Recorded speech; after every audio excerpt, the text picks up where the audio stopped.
नमस्कार, मैं हूं सुनील जायसवाल। आप देख रहे हैं सुनील की कलम। दिन रविवार को ग्राम राजबाग पोस्ट देवरी ग्राम पहुंचकर लिया जायजा और बच्चे से सुनी हकीकत। बच्चे ने बताया घटना की हकीकत। आप सोचकर दंग हो जाएंगे। उस दिन क्या हुआ था बाबू? पुलिस आई थी। पापा दुकान पर बैठे थे तो मम्मी के धोस दिए थे तो गिर गई थी और फिर भैया को मारना कूदा थे। अब बंदूक कौन निकाला था? तुम्हारा था बंदूक? बंदूक तुम्हारा था ना? पुलिस वाले तो कह रहे हैं कि तुम्हारा बंदूक था। नहीं, हाँ, किसका था बंदूक? पुलिस का। कहाँ से निकाली थी बंदूक? यहाँ से। कहाँ से? यहाँ से। क्या नाम है तुम्हारा? कृपा शंकर गोस्वामी। बच्चे के पिता ने प्रभात गोस्वामी और उसकी पत्नी ने भी क्या कहा और उन पर क्या बीती घटना के बारे में खुलकर कहा। बिल्कुल, मैं अभी मौजूद हूँ गांव के रजबात गांव ग्राम पंचायत देवरी, जहां पर 15 तारीख के दिन यहां पर खुटार चौकी के प्रभारी यहां पर आए थे दबिश देने कि यहां पर मादक पदार्थ की बिक्री की जाती है। तो आइए हम उनके घर पहुंच चुके हैं और घर में जाकर के उनके जो सदस्य हैं उनसे हम चर्चा भी करेंगे कि आखिर क्या मामला था और पुलिस ने क्या बातचीत किया और क्या कार्रवाई करने का। बिल्कुल, मैं अभी यहाँ मौजूद हूँ रजवात गांव ग्राम पंचायत देवरी। तो भाई साहब, पहले आपका नाम क्या है? मेरा नाम प्रभात गोस्वामी है। और काहे की दुकान है आपकी? मेरा किराने की दुकान है। जैसा कि 15 तारीख का जो वीडियो वायरल हो रहा है सोशल मीडिया में जी, और उसमें खुटार चौकी प्रभारी के द्वारा जी कहा जा रहा है कि आपको क्या बोले वो बोले हमको अश्लील शब्दों का प्रयोग करते हुए हमारे काउंटर पे लात मारते हुए अंदर प्रवेश कर रहा है। बोल रहे हैं लक्ष्मी भारती का घर का, मतलब अश्लील शब्दों का प्रयोग करते हुए हमको बोलते गए। इसके बाद हमको धक्का मारते हमारे घर के अंदर घुस गए। इस रास्ते से घुस रहे। बिल्कुल, मैं घर के अंदर जा रहा हूँ जहाँ पर ये घटना घटित हुई थी, जहाँ पर करते हमारे हमको धक्का मारते हुए अंदर आए हमको लेके, जो कि हमारे बेडरूम तक मैं पहुँचा। और उस बेडरूम में वो हमारी बीवी झाड़ू मार रही थी। झाड़ू मारते मारते उसको धक्का देकर किनारे किया गया। और ये है मेरा बेडरूम।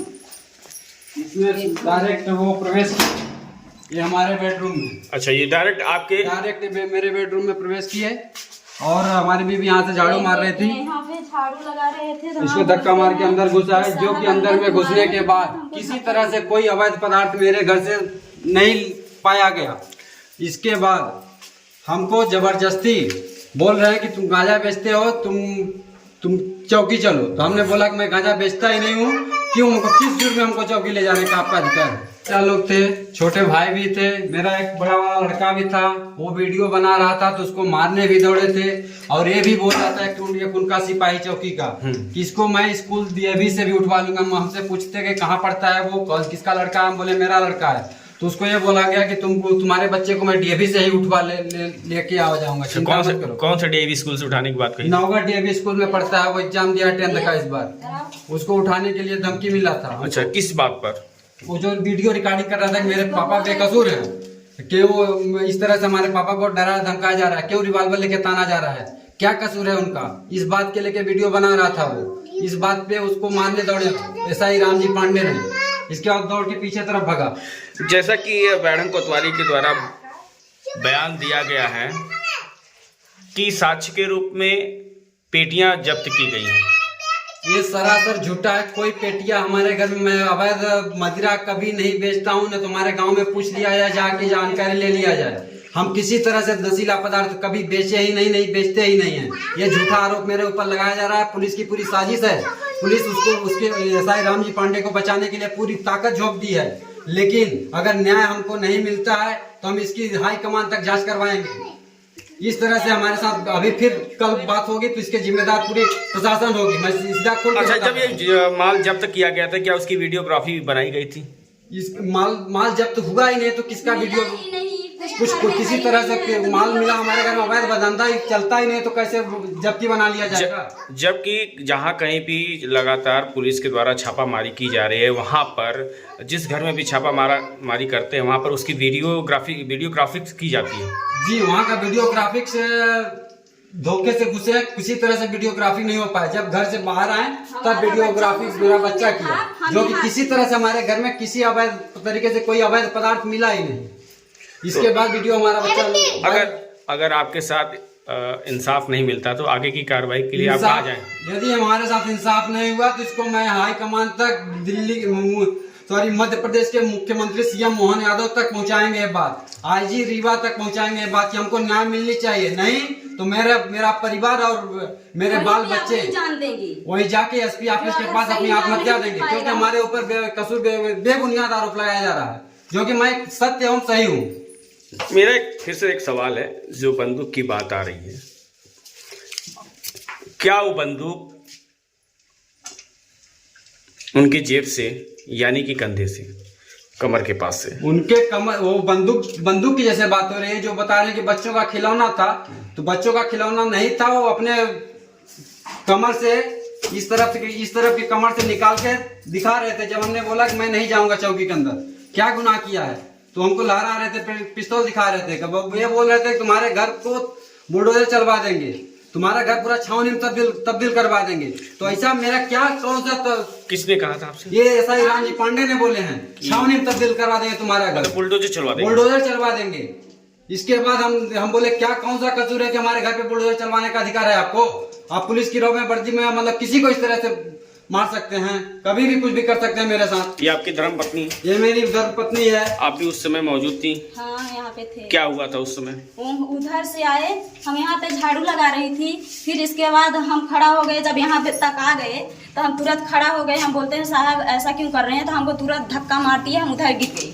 जब गिरने के बाद हम बच्चे को बुलाए, बोलते हैं कि आओ तुम रिकॉर्डिंग करो, ये जैसे जैसे बोल रहे हैं पूरी। तो हाँ बोलते हैं ठीक है करवाओ रिकॉर्डिंग। तो हम कहे ठीक है, हम रिकॉर्डिंग करवा रहे। फिर इसके बाद मेरा बच्चा वहाँ पे खड़ा होकर रिकॉर्डिंग कर रहा था, उसको तुरंत कूद गए मारने के लिए। जब मारने के लिए कूद गए तो हमारा बेटा उधर बढ़ गया। जब बढ़ गया तो हमारे चाचा थी, बोलते हैं उस बच्चे के मत ऐसा करिए, वो बच्चा कुछ नहीं कर रहा है। अच्छा, तुम्हारे साथ क्या हुआ? हम वीडियो बना रहे थे, यहाँ पर खड़े होके धमकी दे रहा था कि मार देंगे तो लड़ जाओगे, गिर जाओगे, ऐसे आँख निकल जाएगा बाहर। किसने कहा था? वो पुलिस जो आए थे। रामजी पाड़े। नहीं, आपसे पूछना चाहता हूँ, उनका चेहरा जानते हैं जिन्होंने आपको ऐसा बोला? क्या नाम बाबू आपका? अभिनाथ गोस्वामी। वहीं उसका छोटा भाई प्रवीण गोस्वामी ने बताया कि बैरन अभिषेक होटल बिलोजी के पास 35,000 रुपए दिया गया है, लेकिन उसका भी कहीं जिक्र नहीं है। हालांकि प्रवीण गोस्वामी ने बताया कि हमारे पास फोन पर हुई बात की रिकॉर्डिंग भी है। आइए सुनते हैं क्या कहा प्रवीण गोस्वामी ने। जैसा कि आपके बड़े भाई साहब ने कहा कि 35,000 रुपये बैठन की अभिषेक होटल के पास। ये अभिषेक होटल कहाँ पर है? ये अभिषेक होटल है राजा बाबा कोठी के सामने। ठीक है, खुटार चौकी से मैं फ़ोन लगाया उनको, बोला सर कहाँ पे हैं। ये सब सारी बात हो गई थी पैसे का। फिर वो बोले कि आ जाओ बढ़न आ जाओ। फिर मैं बढ़न गया वहाँ पे अभिषेक होटल के पास में, उनको फिर 35,000 रुपये दिए।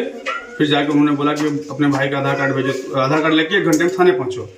ठीक है, मैं बोला आधार कार्ड मैं आपको व्हाट्सएप पर देता हूँ, आप उनको रिहा कर दीजिए, वहाँ पे मेरे चाचा का लड़का है। ठीक है, फिर उन्होंने उनको रिहा किया, 35,000 रुपये लिए। और वहाँ पे वो बोले भी कि हम इसमें जो है कि 10 लीटर दारू का केस बनाएंगे। ठीक है, और कोई पूछेगा तो मैंने गांजे का ही केस बनाया है। तो मेरा भाई अंदर था, मेरे को डर बना हुआ था, तो मैं जो है कि जी हजूरी करके बोला हाँ जी सर ऐसा नहीं होगा, मैं सब कुछ ऑडियो मेरे पास वो क्लिप है।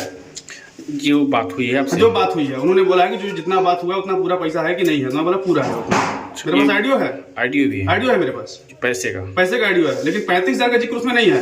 उसमें ये है कि जितना हुआ है बात उतना पूरा है कि नहीं है। 35 बोलना मैं उसमें बोल गया। आप वहाँ पर गए थे उस दिन? हाँ, अभिषेक होटल? हाँ, गए थे। क्या नाम है आपका? प्रवीण गोस्वामी। फिर मिलेंगे नई खबरों के साथ, तब तक बने रहिए हमारे साथ। सुनील की कलम। जय हिंद, जय भारत।